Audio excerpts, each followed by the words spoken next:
প্রথম রোজার দিনটা সবার কেমন কিভাবে কেটেছে? আমার তো আলহামদুলিল্লাহ অনেক ভালোই কেটেছে। তবে বাবা মাকে ছাড়া মানে আমার আব্বু আম্মুকে ছাড়া এই প্রথম আমি শ্বশুর বাড়িতে প্রথম রোজা করলাম, তাই ভালো কাটলেও মনটা আমার খারাপই ছিল। যেহেতু আজকে প্রথম রোজার দিন তাই একটু তাড়াতাড়ি করে উঠেছি। বাসায় আমিই মনে হয় আজকে সবার আগে উঠে গিয়েছি, আর আমার টুনটুনি তো ঘুমাচ্ছে।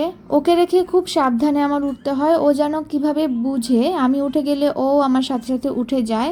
যেহেতু আজকে প্রথম রোজা তাই একটু করে খাচ্ছি। আমার ভোর রাতে খেতে একদমই ভালো লাগে না, তো একটু সবজি আর একটা চিকেন দিয়ে অল্প একটু ভাত খেয়ে নিচ্ছি। সবাই আরেকটু পরে খাওয়া দাওয়া করবে, আমি তাড়াতাড়ি করে খেয়ে নিচ্ছি, কারণ ফাতিহা উঠে গেলে ও কান্নাকাটি শুরু করবে, তখন বাধ্য হয়ে ওর সাথে আমার শুয়ে থাকতে হবে। ভোর রাতে খেতে আমার একদমই ভালো লাগে না, মানে জোর করেই খাওয়া। খাওয়ার পরে আমি একটা খেজুর খাই, সবসময়ই খাই, আর সবাইকে বলবো একটা খেজুর খেতে। কিছু খাই বা না খাই একটা খেজুর মাস্ট খাওয়া উচিত। তারপর আমি আমার আম্মুকে ফোন দেই, কারণ আমি জানি আম্মু এখনো ঘুমাচ্ছে, আমি ফোন না দেওয়া পর্যন্ত উঠবে না। বাইরের ওয়েদারটা যে কি সুন্দর, এত বাতাস, বারান্দায় এসে আমার মনটাই জুড়িয়ে গেল। দেখতেই কি যে ভালো লাগে। সবার রুমে লাইট জ্বলছে, মানে সবাই সেহরি খেতে উঠে গিয়েছে। আর এইদিকে আমি তাড়াতাড়ি খেয়ে আমার এখন সময়ই কাটছে না, তো বারান্দায় এসে অনেকক্ষণ দাঁড়িয়েছিলাম। দাঁত ব্রাশ করে ফ্রেশ হয়ে এখন তাড়াতাড়ি নামাজ পড়ে ঘুমিয়ে যাব, আজান দিয়ে দিয়েছে।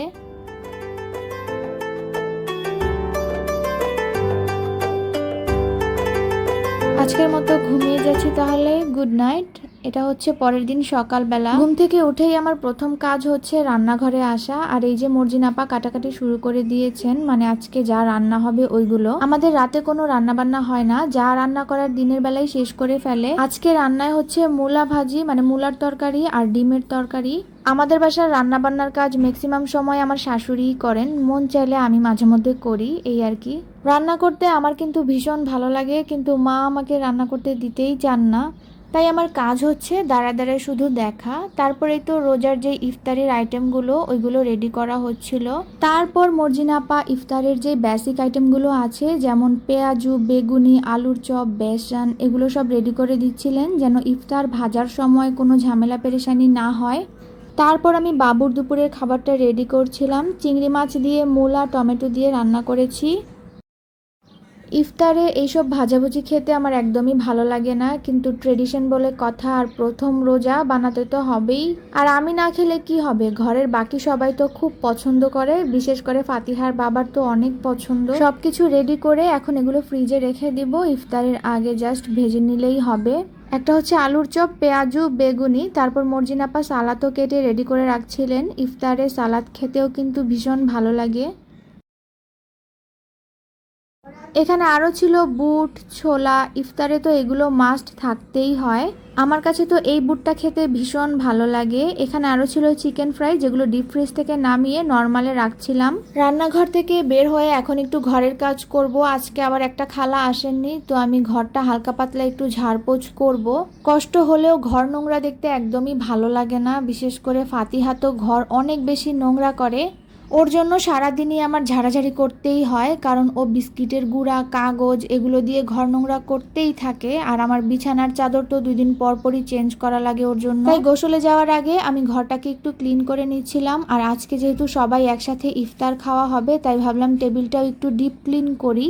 আমাদের টেবিলে সবাই একসাথে বসে খাওয়া খুব কম হয়। আজকে যেহেতু ইফতারটা সবাই একসাথে করব, তাই ভাবলাম টেবিলটাকে একটু ঝকঝকে করে নেই। ঘরবাড়ি পরিষ্কার পরিচ্ছন্ন থাকলে মনটাও কিন্তু অনেক ভালো লাগে। যদিও কাজ করতে কষ্ট হচ্ছিল রোজা রেখে, আমার তো এই টাইমে খুব বেশি ক্ষুধা লাগে, বিশেষ করে দুপুরের পর থেকে আমার যে কি পরিমাণ পানির তেষ্টা পায়। সবকিছু মোছামুছি করে আমি এখন টেবিল ম্যাটটা বিছিয়ে নিচ্ছি। আমার কাজ মোটামুটি শেষ। এখন ফাতিহাকে গোসল করাবো, আমি নিজেও গোসল করব, নামাজ পড়বো। আমার কাছে সবচেয়ে বেশি কষ্টের কাজ লাগে ফাতিহাকে খাওয়াতে, কারণ ওকে খাওয়াতে বসলে 2 ঘন্টা শেষ হয়ে যায়, ওর খাওয়া শেষ হয় না। তো এভাবে করেই রোজার দিনটা আমার কাটছে, কিন্তু আমার মনটা ভীষণ খারাপ আমার বাবা মায়ের জন্য। একমাত্র রোজা আসলেই কোরআন শরীফটা পড়া হয়, সারা বছর তো আর ধরা হয় না। তো ভাবলাম আজকে প্রথম রোজার দিন একটু কোরআন তেলাওয়াত করি, সারা রোজাই চেষ্টা করব একটু একটু করে পড়ার। একসময় তো টার্গেট থাকতো পুরো রোজায় কোরআন খতম দিব, কিন্তু এখন আর হয় না। আর এই যে ফাতিহাকে খাওয়াতে খাওয়াতে আসরের আজান প্রায় দিবে দিবে এমন অবস্থা। ফাতিহাকে খাইয়ে নামাজ শেষ করে এখন একটু রান্নাঘরে আসলাম। এদিকে আমার ননদ হচ্ছে শরবত বানিয়ে রেখেছে। তারপর আমার শাশুড়ি মা এক এক করে সব কিছু ভাজাভাজি শুরু করে দিয়েছেন। উনি আমাকে ভাজতেও দিচ্ছেন না, বলছিলেন যে কালকে থেকে তুমি ভেজো, আজকে প্রথম রোজা, আজকে সব আমিই করি। যেগুলো সকালে রেডি করে রেখেছিলেন মর্জিনা আপা, যেমন আলুর চপ, বেগুনি, পেঁয়াজু, ওইগুলোই আসলে ভাজাভাজি হচ্ছে।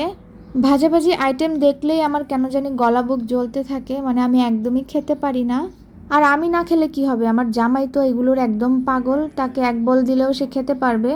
তারপর আমিও কিছু ভাজাভাজি করলাম, পুরি ভাজছিলাম, এগুলো হচ্ছে ফ্রোজেন আইটেম। যতই মজার যা হোক না কেন, ভাজাভাজি কোনো কিছুই আমার ভালো লাগে না।